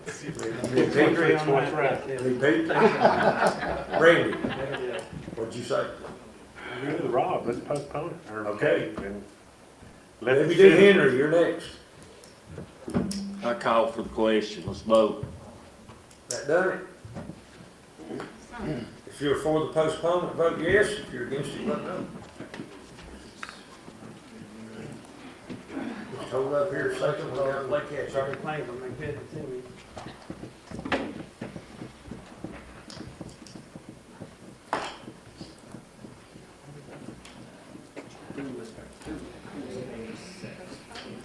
I believe that was Sammy, yeah.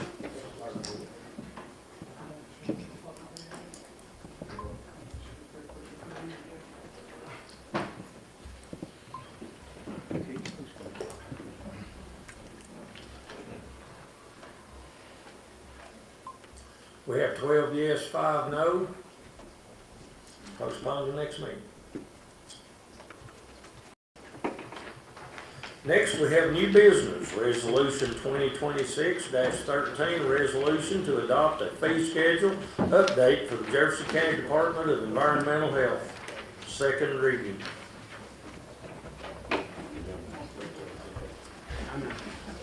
Question or comment? Go back, I received that letter on February.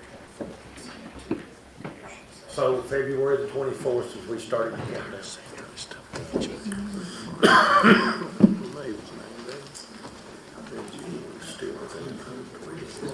We're okay. We're okay. We're okay. Question or comment before we proceed to vote?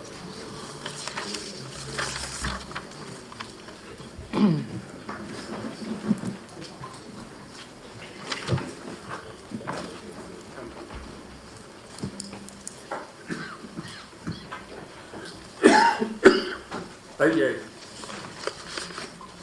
17 yes, 0 no, passes. Next resolution, 2026-14, a resolution amending the zoning map of Jefferson County, Tennessee by rezoning property A1 Agriculture Forestry to C2 General Commercial, 1639 West Highway 11E, New Market, owners Appalachian Construction Design. One request to speak, Randy Bates. If anybody's seen that area before they started cleaning it up, it looks a whole lot better. And what they're wanting to do there is a good use of that land at this time, in my opinion. Yes, sir. That's all I got. Does this come recommended from zoning? Yeah, it does, I think. It does. We'll proceed to vote.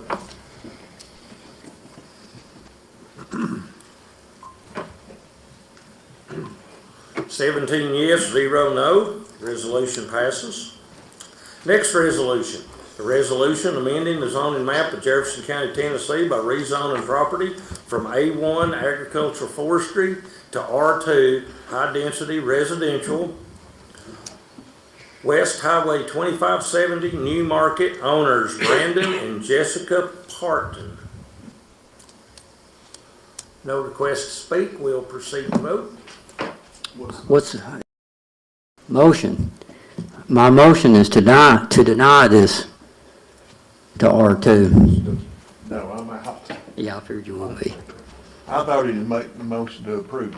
I thought he was too. Withdraw it. Yeah. You're the second. Marcus is the second. There is a motion on the floor to deny. One request to speak, Mr. Brooks. Thank you, Mr. Chairman. I wanted to read, just so everyone's understanding, I'm on the Planning Commission. Myself and Mr. Bales are both on the Planning Commission. We're the two county commissioners that sit there. I wanted to read the comments from our planner. It was said earlier that she approved of this. These are her comments. The request from A1 Agriculture to R2 High Density Residential is not warranted. This is an area of low-density housing with no similar zone districts or higher-density land uses nearby to justify the requested higher-density designation. Single-family dwellings are allowable under the current zone district, and utilities to service multifamily are not present in the area. I voted against this in Planning Commission. This is not an appropriate location per state law and per our zoning regulations to have high-density development. I realize some people are going to argue, well, it's just 2.4 acres. The issue you're going to run into is when the next developer buys a neighboring parcel in the area and comes and requests an R2 zone, we're going to struggle to have grounds to deny that legally. Once we open Pandora's box, developers can continue to buy up farmland and come in and request this rezoning. We do not have the infrastructure to support this. Again, we do not have the infrastructure to support this. If we're going to approve this, there should be a plan to give more money to the fire department that covers that area, more money to the school system that's going to educate the children. We're going to need more money at the landfill. We're going to need more money at the highway department. If we continue to allow high density come into the county, we're going to have to come up with a plan to pay for all of this. I rest, Mr. Chairman. Katie Huffaker. Can I ask Stephanie, could you come up and Tom too, please?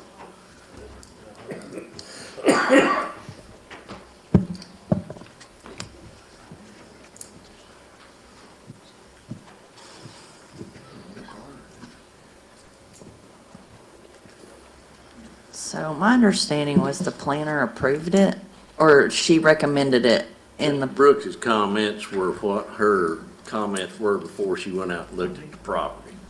After looking at the property, she said she thought it'd be a situation where this would come into play, change it from A1 to R2. Okay, so in the meeting, she gave her opinion and the planning commission voted and it passed. Yes, 4-2 to 1. Okay, and you looked at it for septic. Yes. And instead of 2 units, which if he kept it zoned like it is, it would be divided and there would be 2 duplexes with 2 road access onto the main road. Yes. If it rezones, he would have 2 buildings with 3 units each. So, and each unit's a 2-bedroom. Yes. So essentially 2 more units. So we're doing 4 versus 6, 1 road entry versus 2 road entries. And the planner recommended it, or didn't have an issue with it. And we didn't discuss road entries on that because he was wanting to do 1 road to both. Right, so With one entry entrance. for each Okay. entrance. All right, thank you. Marcus Reed. You know, I've listened to a lot lately to people talk about zoning. I think every commissioner and whatever position they're running for, we bring up zoning over and over. I listened to Commissioner Snodgrass read what the code says. There's no way in the world I can vote for this, and I have warned you all before. And when I say warn, I respectfully tell you, I'm from a county that is the same size, almost the same size as Jefferson County. If you want to see R2 density, take a trip down to Cumberland, Georgia and take a look at it, or look at it online. Look at the land to Jefferson County and look at the people of Jefferson County. And I still go down and I drive on road that I drove on when I was in high school. Yes, I went to high school. And those roads, you have to have turnabouts just to control the flow of traffic. You're opening up, as Commissioner Brooks said, Pandora's box. We're doing something, we're spot zoning, and it's not right. It's not in the growth boundary. Can I also call for vote, please? That's what we're gonna do. Vote to deny. I got closing still. Hurry. Okay. Mr. Bolton. It's coming up on the screen here.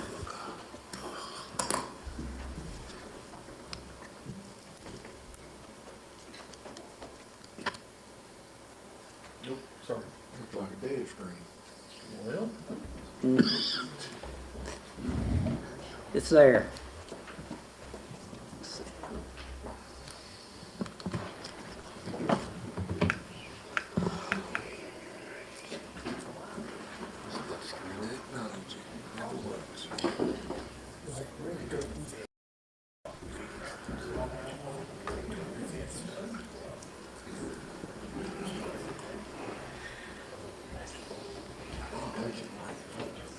There we go. There we go. All right. I did, then. Okay, so first couple pages are the excerpt from our packets. This is the large overview of the area and the mobile home community across the street that was mentioned. And you can see here, there's no C2. So this could basically fall into a spot zoning, I'm sorry, not C2, R2, into a spot zoning situation. This is the parcel itself. That was also on our packets. This is the overview here. You'll see all the agricultural land as you're going up 2570 toward Dandridge, also down Snyder Road. And here's the main issue. This should have never been put into an R2. It directly violates our rules and operating procedures for the county. And that's not quite large enough, but I want to read this first one, which is the land use plan. Under that, under residential, under objective 1, policies, under item number 2 there, it says to allow higher density residential developments to locate in urban growth boundaries that are well served by public water and a sound road system. Okay, so R2 is meant to be in the cities, up to the cities or right in their growth boundaries, not out in the middle of the rural area. That's the way that was set up. You go to the next slide on 9.5, which is actually our zoning resolutions on page 8. The intent of this district is to establish areas for high-density residential uses that are adjacent to municipalities and to prevent non-compatible commercial, industrial, and other uses that would interfere with the residential and aesthetic characteristics of the district. They are designed to promote the efficient development of the county by encouraging residential activities in areas with good roads, good utilities, good access to commercial activities. My point is here, if we're not going to follow our rules, then anybody that supports it is just saying, hey, as commissioners, we're going to do what we want to do regardless of what our rules and procedures say. So who out here would believe whatever we do if we can't follow our own rules and procedures? It has absolutely nothing to do with what's going in or how many sewers or what have you. This does not follow our county rules and procedures. If we go against this, and someone else wants to bring in an R2, that entire valley up through there can be turned into high density. And we have very little legal stance to go against that because we've already set a precedence. Again, utilities are already strained out in that area. Again, more cost to operate. High density will just cram in there, most likely by developers. And then we'll be adding more money or trying to find more money. But bottom line is, we're going against our own rules here. Who's going to believe anything we do if we just say, hey, throw those out the door and we'll do what we want to do? Again, I'm against the R2. We'll proceed to Close. vote. So a vote for yes is voting to deny, and a vote Yes no is voting to turn it deny, down. no is voting to not deny.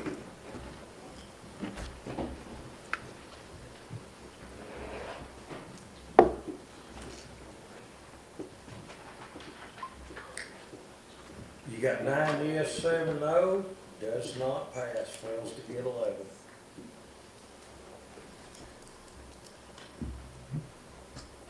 Move right along to the next one.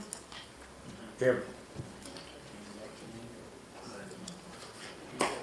Is there another motion? Yeah, I mean, Frank, you ain't got it up there yet.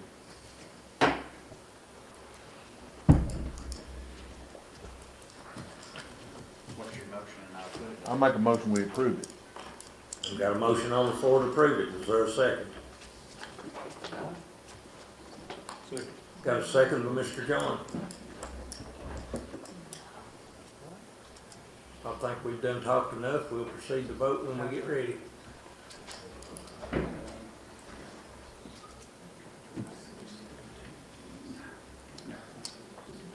Did we not just vote on this? No, you voted to deny. You make a motion. Now the original resolution's back on the floor by Mr. Tim Seals. You made a motion to deny.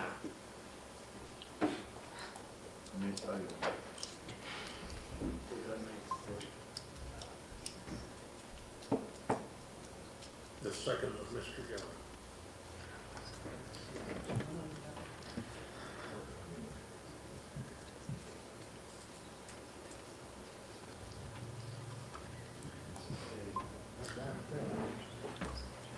Proceed to vote. What are we doing again here? Because he just made a motion to approve. You just voted down a motion to deny. It did not get 11, so it did nothing. So if you're for it, vote what? You If vote you're yes, against it, you're vote for it. what? And we should end every one of these like that. This is what you vote, so you don't you vote. So if you don't want it, vote no. If you do want it, vote yes, correct? Yes.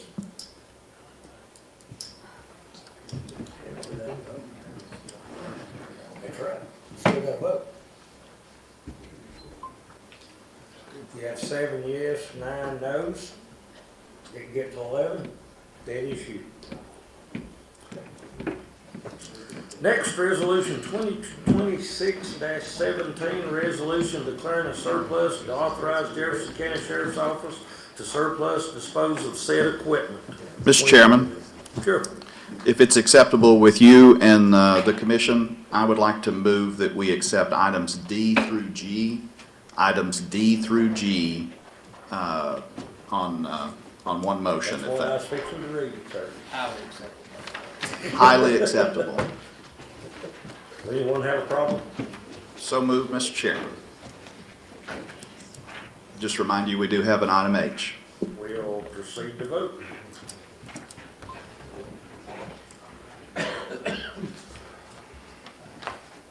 Seventeen yes, 0 no, passes. Item H. You've got a $35,000 expenditure to Cope Architects. Then that's coming out of Capital Fund 171.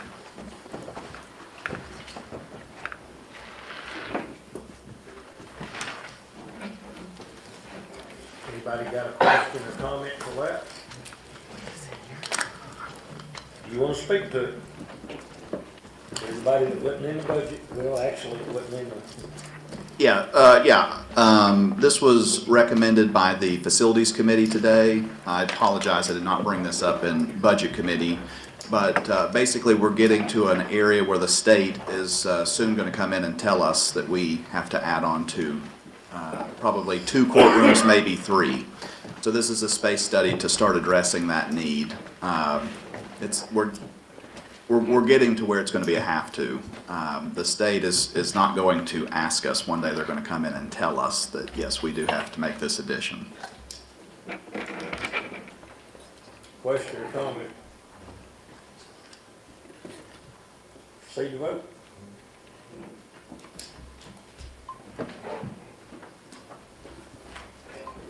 Seventeen yes, 0 no, passes.